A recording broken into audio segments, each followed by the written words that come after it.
How's it going, everyone? Famine52 back again, and today I'm going over a little bit of a material farm here in Final Fantasy 13. Let's get going.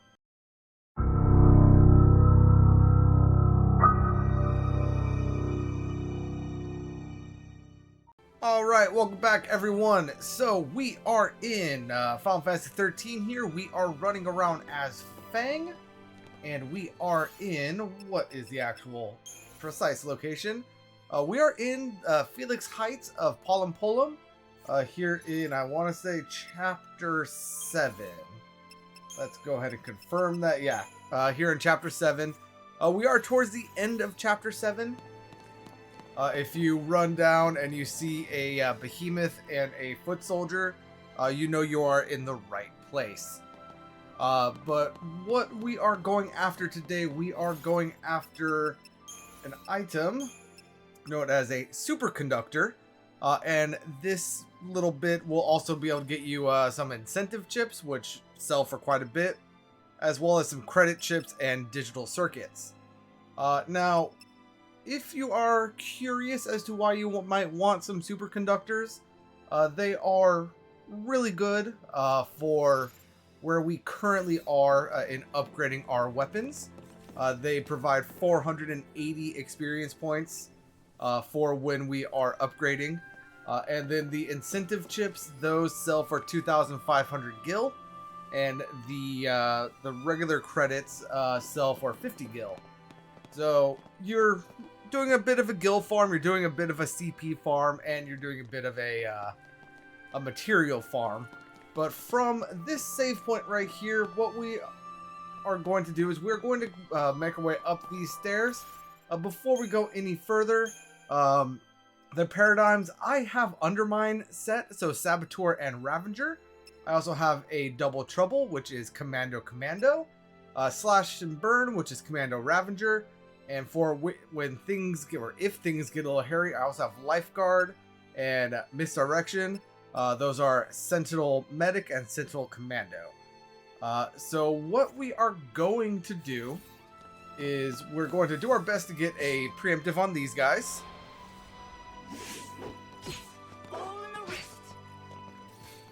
And then we're going to just slow him real quick, then cancel out once we get that stagger. Every once in a while, lightning will get off that Thundaga, which will stagger the other guy, and then just go into Double Trouble, and you will take those guys out. For this fight, you can get a incentive chip as well as a credit chip. So there are those right there. That is another 50 gil. And then if we run up here, we have a foot soldier right there, and we have an Orion in the middle.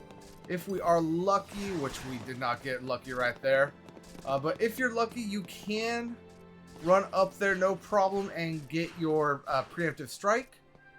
It might take a little bit of finagling to get the preemptive right there.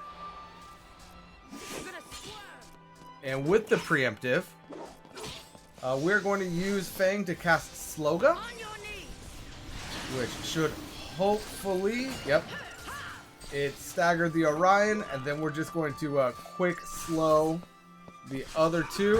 Okay, so one of those did not get staggered. That is all right. It is going to take a little bit longer on this one. But honestly, we got lightning in back right there dealing damage to the Orion, and then now we can as well. And let's just go ahead and keep this guy juggled, do our damage.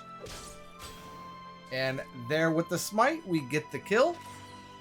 And here we have a relatively high chance of getting, or not high chance, we have a good chance of getting a superconductor or a digital circuit from the Orion. And for the two humanoid creatures that we killed, we could either get a credit chip or a incentive chip.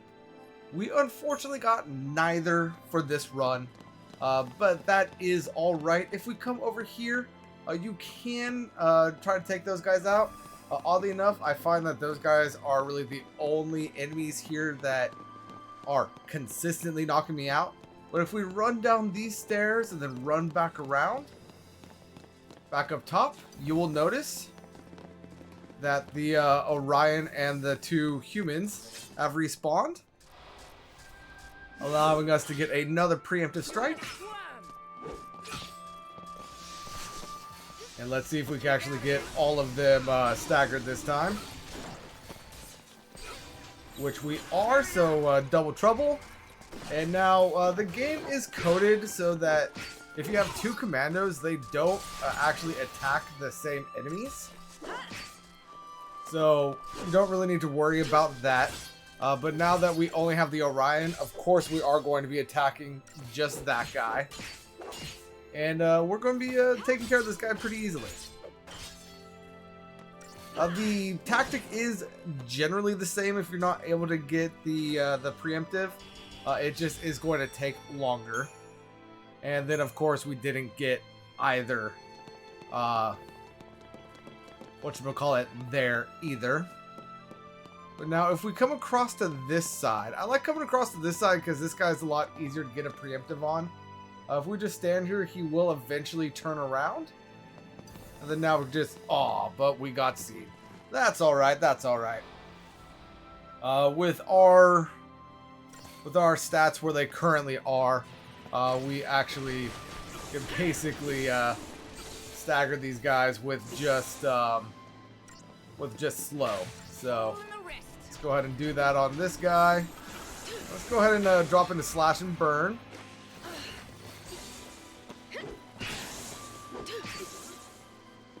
And then we're going to take care of this guy.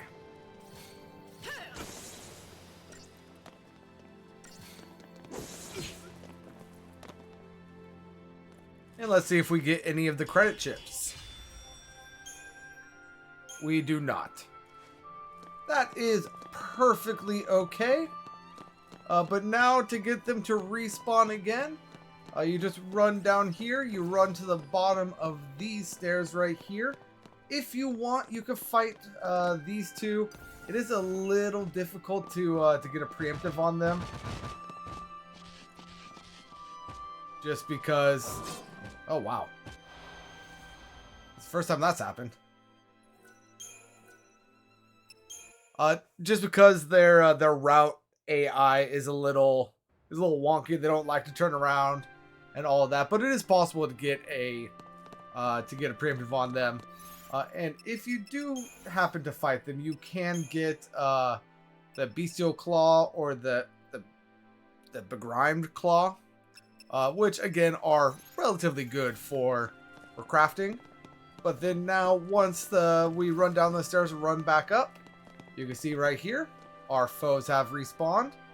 And if I just run past this guy right here to up here, I could also show you that the Orion has respawned. And then you just run back and forth, do this however much you want. I only have 8 superconductors, which honestly, it is not that much. But it is going to help me with some weapon upgrades in the future. But yeah, other than that, you guys have a great rest of your day. And until next time, when we move on with the story, this is Fabin52 signing out. And peace out.